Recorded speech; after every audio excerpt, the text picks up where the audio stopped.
हमने जो पढ़ना है वो है वेलोसिटी टाइम ग्राफ्स, इसी के बीच में एक्सेलरेशन टाइम और स्पीड टाइम ग्राफ्स। बहुत सारे स्टूडेंट्स हैं जिनको इस वाले टॉपिक में और इसमें कन्फ्यूजन रहता है, तो आज हम इस वीडियो के जरिए वो सारे कंसेप्ट क्लियर करने की कोशिश करेंगे। तो ध्यान से देखना। सपोज करो आपने यहाँ पे स्पीड लिया, यहाँ पे टाइम लिया, तो सबसे पहले मैं आपको बता देना चाहती हूँ कि हमेशा एक्स एक्सिस के ऊपर वो वाली क्वांटिटी लेते हैं जो इंडिपेंडेंट होती है। अब टाइम किसी पे डिपेंड नहीं है, इसमें तो चलते जाना है चलते जाना है, ना ये दुगनी तेजी से चलेगा ना ये कम तेजी से चलेगा। जितनी इसकी स्पीड है जो तय है, ऐसे ही टाइम ने चलते जाना है, किसकी कहीं पे रुकना नहीं है। लेकिन स्पीड कभी कम हो जाती है कभी ज़्यादा हो जाती है, तो ये डिपेंडेंट क्वांटिटी है, तो डिपेंडेंट क्वांटिटी को वाई एक्सिस के ऊपर लेते हैं और इंडिपेंडेंट क्वांटिटी हमेशा आपकी एक्स एक्सिस के ऊपर रहती है। तो वैसे तो जो स्लोप होता है, स्लोप क्या होता है, tan थीटा। तो ग्राफ के केस में जो आपने स्लोप बनानी है तो वहां यहाँ पे पॉजिटिव एक्स एक्सिस के साथ थीटा लगाना है, तो ये जो बन जाएगी, क्या बन जाएगी, स्लोप बन जाएगी। अब थीटा क्या होता है, theta is equal to y2 minus y1 upon x2 minus x1। अब यहाँ y एक्सिस पे क्या है, डिस्टेंस, डिस्टेंस कितना हो जाएगा, s2 माइनस s1 अपॉन, और x एक्सिस पे क्या है, टाइम, t2 माइनस t1। तो क्या हो गया, ये change in distance upon change in time, तो यही क्या होती है, आपकी वेलोसिटी होती है। ठीक है, तो यहाँ से आपकी वेलोसिटी आ गई। मतलब जो डिस्टेंस और टाइम ग्राफ की स्लोप होएगी वो आपको क्या शो करेगी, वेलोसिटी शो करेगी। अब यहाँ से आप दे सकते हैं, अगर थीटा जितना बड़ा होता है, इस केस में मान लो थीटा ये है, तो इसकी वेलोसिटी इतनी कम होएगी, तो थीटा छोटा होएगा तो वेलोसिटी भी छोटी होएगी। ठीक है ना, इसका मतलब मैं यहाँ पे डिक्रीजिंग नहीं दिखा रही, छोटा शो कर रही हूँ। जितना बड़ा थीटा होएगा, जितना बड़ा, मान लो यहाँ पे फाई एंगल ले लो, जितना भी बड़ा होता जाएगा एंगल, उतनी ही स्लोप भी क्या होती जाएगी, ज्यादा होती जाएगी। ठीक है, और वेलोसिटी भी क्या होती जाएगी, उस चीज की ज्यादा होती जाएगी। ठीक है, तो आई होप यहाँ तक आपको ये समझ आ गया होगा कि ये पूरा कॉन्सेप्ट क्या है।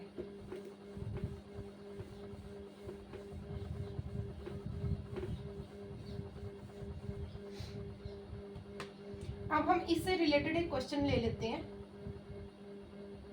यहाँ पे डिस्प्लेसमेंट है और यहाँ पे है जो टाइम चल रहा है, और आपका ग्राफ कुछ ऐसा सा है। ठीक है, यहाँ पे कोई वैल्यू लेट, यहाँ पे मान लो डिस्टेंस 10 मीटर है, ये मीटर में है और ये सेकंड्स में है। यहाँ पे मान लो 5, 0, 5, यहाँ पे मान लो 10, यहाँ पे मान लो 15 मान लो। ठीक है, तो अभी आपने इसका बताना है कि O A B C, आपने बताना है find velocity in O A, A B and B C region. In regions में आपने वेलोसिटी को फाइंड आउट करना है। ठीक है, तो इन वाले रीजन्स में आपने वेलोसिटी को फाइंड आउट करना है। तो देखिए पहला रीजन आपके पास क्या बन गया, ओ ए, ये वाला रीजन है। ठीक है, तो ओ ए रीजन में जो एंगल थीटा यहाँ पे बनेगा, ये वाला आप देख सके हो, है ना। तो इसमें आपकी स्लोप क्या होगी, y2 minus y1 upon x2 minus x1। ऐसी सी स्लोप आप लोगों की रहेगी। तो यहाँ पे क्या होएगा, जो ये वाला पॉइंट होएगा, ये वाला फर्स्ट पॉइंट है, ये वाला सेकंड पॉइंट है, तो इस पॉइंट का y2 होएगा, इस पॉइंट का y2 कितना है, 10, y1 कितना है, 0। सेम ऐसे ही अब इस पॉइंट से लेके देखना है, तो इसका कितना है, x2 कितना है, 5 माइनस 0, तो ये कितना हो गया, 10/5, 2 मीटर पर सेकंड। मतलब जब यहाँ से यहाँ तक था तो वेलोसिटी आपके पास कितनी आ गई, 2 मीटर पर सेकंड आपकी वेलोसिटी आ गई है। ठीक है, उसके बाद ये वाला रीजन देखो, ए बी रीजन। तो ए बी रीजन में क्या हो जाएगा, अब देखो मैंने बताया था अगर स्लोप होएगी, मतलब एक्स एक्सिस के साथ कोई एंगल बनता होएगा तभी उसकी वेलोसिटी होएगी। अब ये तो एक्स एक्सिस के साथ कोई एंगल बना ही नहीं रहा, ये दोनों पैरेलल है, तो या तो इनके मतलब कि ये बिल्कुल ऐसा ही सीधा पड़ा, कोई एंगल ही नहीं है इनके बीच, तो इसकी स्लोप कितनी हो जाएगी, सीधे ही आप ऐसी सिचुएशन में देख के 0 पुट कर सकते हो। अगर आपने सॉल्व करना है तो आप सॉल्व भी कर सकते हो। इसमें क्या हो जाएगा, ये y1 पॉइंट, ये मतलब फर्स्ट पॉइंट है, ये सेकंड पॉइंट है, y2 minus y1 10 minus 10 upon x2 10 minus 5, 0 upon something is 0। तो यहाँ पे जो आपकी वेलोसिटी आ जाएगी दैट इज 0 मीटर पर सेकेंड। तो क्योंकि यहाँ पे x एक्सिस की जो पॉजिटिव साइड है उसके साथ स्लोप का कोई एंगल ही नहीं है, ठीक है ना।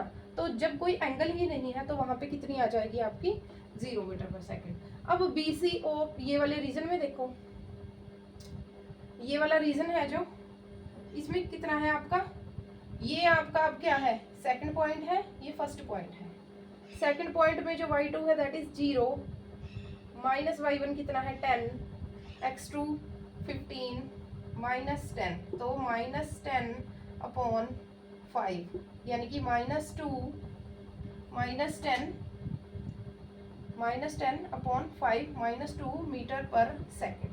तो इससे आपको क्या लग रहा है, देखो जब यहाँ से ऊपर जा रहे हैं, यहाँ से ऊपर जा रहे हो, स्लोप ऐसी है, मतलब इससे आपने क्या कंक्लूड किया कि नेगेटिव क्यों आई, क्योंकि आपकी जो यहाँ वेलोसिटी ज्यादा थी वो टाइम के साथ साथ कहाँ गई, फिर से 0 पे आ गई जहां से उसने शुरू किया था। इसीलिए जब ऐसा ग्राफ डिक्लाइनिंग में होएगा तो यहाँ पे वेलोसिटी नेगेटिव आएगी, जब ऐसा ग्राफ होएगा तो यहाँ पे वेलोसिटी पॉजिटिव आएगी। तो इसको सिंपल से समझने के लिए आप लोगों ने क्या करना है, आप लोगों ने देखना है कि अगर तो आपका जो एंगल है स्लोप का वो 90 डिग्री से छोटा है, angle if angle is less than 90 degree, तो आपका जो है जो वेलोसिटी होएगी आपकी वो पॉजिटिव होएगी। तो वेलोसिटी जो होएगी वो पॉजिटिव होएगी। अगर आपकी स्लोप ऐसे बन रही है, ऐसे बन रही है, इस केस में भी जो एंगल है वो 90 डिग्री से छोटा है, तो थीटा छोटा होएगा तो स्लोप क्या होएगी आपकी पॉजिटिव होएगी, जिसकी वजह से आपकी वेलोसिटी भी क्या होएगी पॉजिटिव होएगी। इस केस में जब आप यहाँ पे देखते, यहाँ पे थीटा देखते, तो इस केस में जब ऐसा केस बन रहा है, ऐसा जब थीटा आपका 90 डिग्री से ग्रेट आ गया तो उस केस में आपकी स्लोप भी नेगेटिव होएगी, जिसकी वजह से जो आपकी वेलोसिटी है वो भी क्या हो जाएगी नेगेटिव होएगी, ठीक है।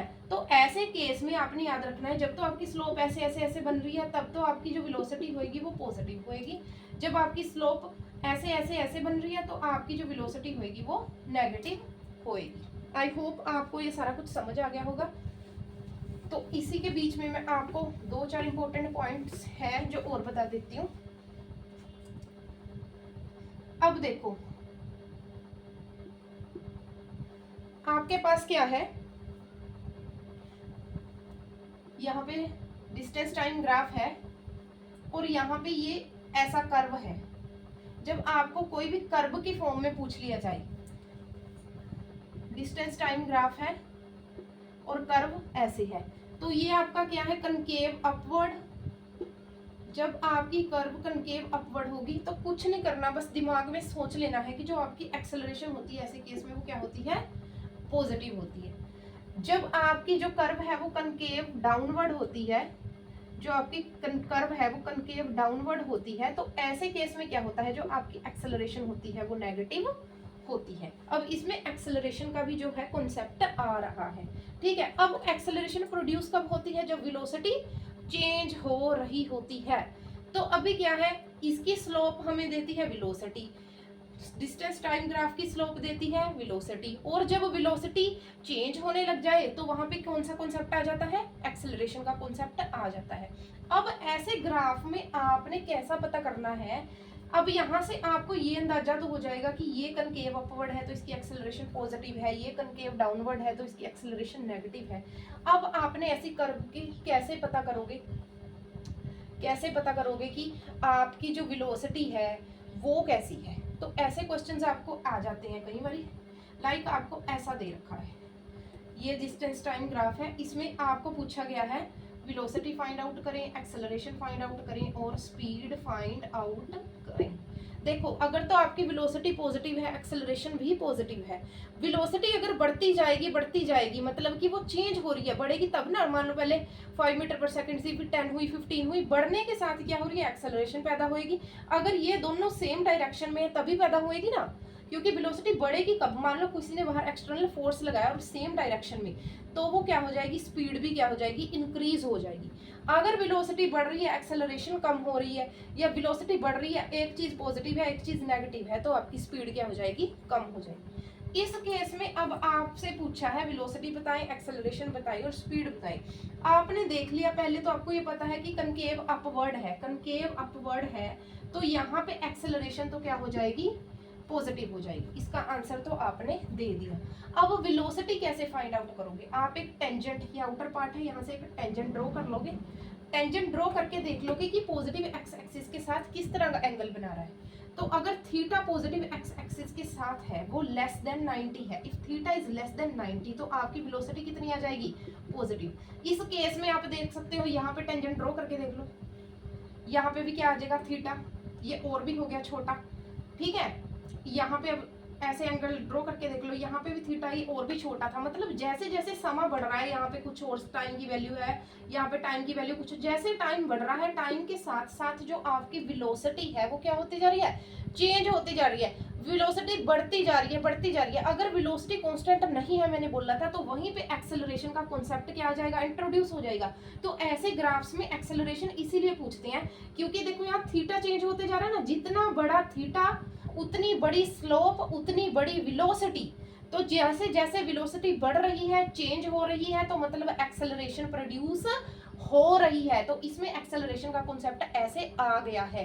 तो देख, आप खुद देख सकते हो समय के साथ साथ कैसे थीटा बढ़ रहा है, थीटा बढ़ने की वजह से उसकी स्लोप और वेलोसिटी दोनों बढ़ते जा रहे हैं, जिसकी वजह से जैसे जितना बड़ा थीटा उतनी बड़ी स्लोप, उतनी ज्यादा वेलोसिटी, और इसीलिए यहाँ पे एक्सेलरेशन का कॉन्सेप्ट भी आ गया है। तो अभी ये जो हमने देखा कि हर एक केस में ऐसे ऐसे है जो कि 90 डिग्री से नीचे छोटा है, तो क्या है, थीटा छोटा होने की वजह से यहाँ पे पॉजिटिव आपकी जो वेलोसिटी है वो पॉजिटिव होएगी, और स्पीड भी मतलब आपकी क्या करेगी, इंक्रीज करेगी।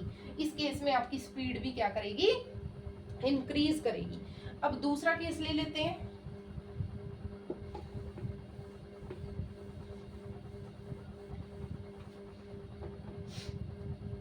दूसरा केस ले लो,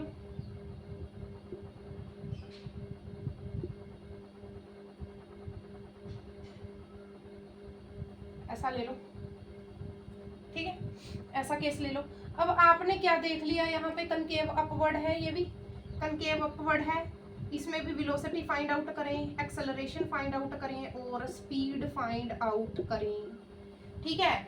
तो क्या होता है इसमें, अब आपको पता कनकेव अपवर्ड है तो एक्सेलरेशन तो पॉजिटिव होएगी ही। वेलोसिटी कैसे पता करें, तो मैंने क्या बोला था, टेंजेंट ड्रॉ कर दो, टेंजेंट ड्रॉ कर दो, पॉजिटिव एक्स एक्सिस के साथ थीटा देखो है ना लेस, यहाँ पे भी ड्रॉ कर दो, सॉरी यहाँ पे भी ड्रॉ कर दो, तो यहाँ पे भी थीटा है तो 90 डिग्री से छोटा ही, और वेलोसिटी भी चेंज होती जा रही है, इसीलिए एक्सेलरेशन तो प्रोड्यूस हुई। कौन सी प्रोड्यूस हुई, वो भी पॉजिटिव हुई। अब थीटा भी 90 डिग्री से छोटा है, तो ये भी पॉजिटिव वाला केस हो गया, तो इसमें भी स्पीड क्या करेगी, इंक्रीज करेगी, ठीक है ना। तो आई होप आप लोगों को ये समझ आ गया होगा।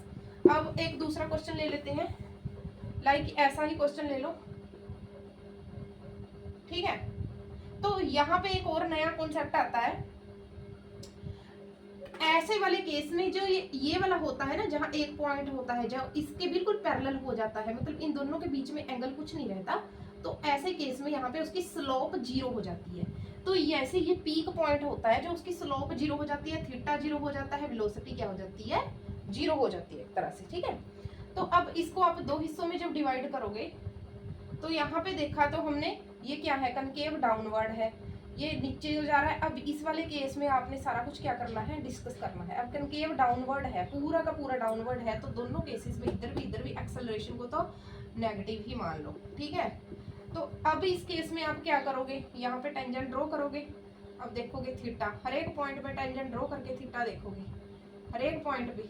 अब क्या है, समय के साथ साथ जो थीटा है वो छोटा होता जा रहा है, थीटा क्या है, छोटा होता जा रहा है। इसका मतलब क्या है, थीटा है जो आपका छोटा होता जा रहा है, ठीक है। तो इसका मतलब क्या है, लेकिन क्या है तो 90 डिग्री से छोटा ही, मतलब यहाँ भी छोटा था यहाँ से, तो मतलब आपकी वेलोसिटी क्या है, पॉजिटिव हो गई वेलोसिटी यहाँ पे, ठीक है। और स्पीड क्या होगी आपकी, मतलब डिक्रीज होती जा रही है, स्पीड डिक्रीज क्यों? क्योंकि ये दोनों ऑपोजिशन में है, ये दोनों ऑपोजिट है। जैसे जैसे जैसे जैसे ऊपर चढ़ता जा रहा है, धीरे धीरे धीरे धीरे धीरे धीरे धीरे धीरे एक पॉइंट पे आके कितना हो जाएगा? 0। अब इस केस में देखो एक्सेलरेशन नेगेटिव है, यहाँ पे टेंजेंट ड्रॉ करो, ठीक है। हर एक केस में टेंजेंट ड्रॉ करके देखो यहाँ पे। तो हर एक केस में जब आप टेंजेंट ड्रॉ करते हो, हर एक केस में जब आप टेंजेंट ड्रॉ करते हो, वो टेंजेंट क्या आता है? थीटा आता है हमेशा ग्रेटर देन 90 डिग्री। इसका मतलब जो वेलोसिटी है वो क्या है? नेगेटिव। इसका मतलब वो यहाँ से जैसे ही उतरेगा उतरेगा उतरेगा एकदम से, तो उसकी जो स्पीड है इस केस में वो क्या हो रही है? इंक्रीज हो रही है। इस केस में उसकी स्पीड है जो क्या हो रही है? बढ़ती जा रही है, ठीक है।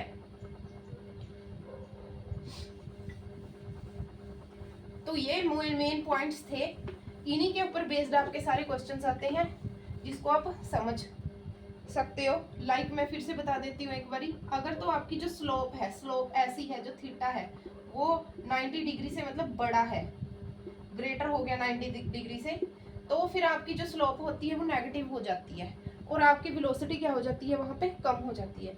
अगर ऐसी है, थीटा है 90 डिग्री से वो लेस है, तो आपकी जो यहाँ पे स्लोप क्या होएगी? ठीक है, नेगेटिव हो जाएगी। थीटा क्योंकि ग्रेटर है 90 डिग्री से, और वेलोसिटी भी क्या हो जाएगी? नेगेटिव हो जाएगी। और इस केस में क्या हो जाएगा? थीटा है जो लेस देन है 90 डिग्री से, तो आपकी वेलोसिटी पॉजिटिव हो जाएगी और आपकी स्लोप भी बड़ी होएगी, मतलब कि स्लोप भी बढ़ती जाएगी, ठीक है, मतलब पॉजिटिव होएगी। अब एक और एक्सेप्शन मैं बता देती हूँ।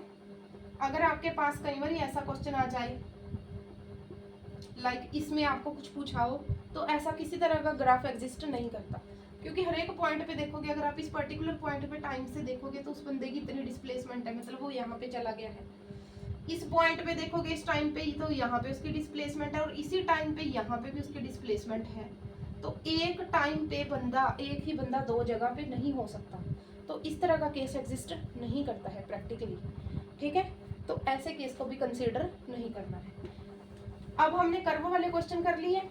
अब कुछ क्वेश्चंस आते हैं लाइक स्ट्रेट लाइन के डिस्टेंस टाइम। अब इसकी स्लोप क्या दिखा रही है? वेलोसिटी दिखा रही है आपको। अब आपने बताना है कि यहाँ एक्सेलरेशन कितनी है। जब कर्व वाले केस में कर रहे थे तब तो बहुत इजी हो रहा था, हम बता रहे थे कि कैसे है जी, कर्व से कर रहे हैं, फटाफट हो रहा था। इसमें क्या है, आपने हर एक जगह क्या देखना है? एंगल। अब देखो एंगल चेंज हो रहा है। पिछले केसेस में तो हम देख रहे थे एंगल चेंज हो जा रहा था, अगर चेंज हो रहा था ना कर्व में एंगल, इसीलिए एक्सेलरेशन प्रोड्यूस हो रही थी।